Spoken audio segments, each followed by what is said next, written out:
Hi, I'm Chris. I'm the animated host of the new FLETA Toon training video series. Since this is our first time meeting, I'd like to show you around.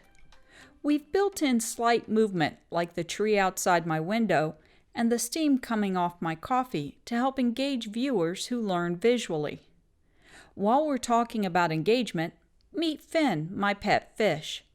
In addition to balancing out the scene, he has his own range of triggered movements that can complement or add a bit of visual comedy to the training. Like me, he can be animated to do more. Yep, I can talk too, but it's not like a fish has a lot to say about accreditation. As the host for FLETA's Toon training, I have a good range of hand movements.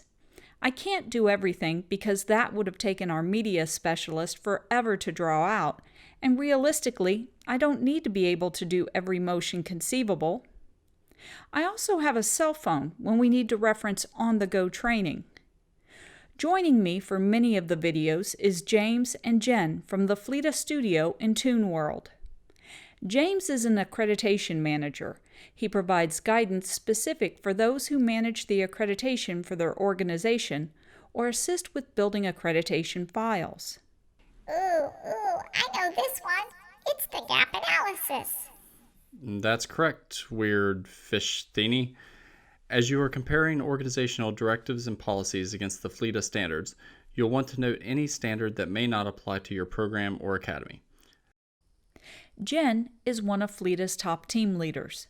She provides guidance specific for the volunteers who serve on FLETA assessment teams and conduct the review of academy and program accreditation files on behalf of the FLETA board. As James explained, how the files will be constructed. If the extension was for a time frame of less than 6 months after the conclusion of the 5th year, and the AM included the additional policy evidence into the 5th year, then the assessors will review the materials as part of that year and write their comment as normal. As you know, a good cartoon requires a few laughs. We may not be comedians, but for the federal government, we're not too bad. Also, there have been studies that show a link between laughter and learning, so we try to include some humor when appropriate. Before we get started, why don't we have our own cartoon offices? Seriously? You should be happy that you look human. Our original plan was to make you into a space monster or a unicorn. It makes no difference. I would be effective in any form. One of the reasons we developed Toon training was that due to COVID, we couldn't deliver in-person training. While teleworking, we were able to write the scripts and record our audio remotely and send everything to our media specialist who put it all together.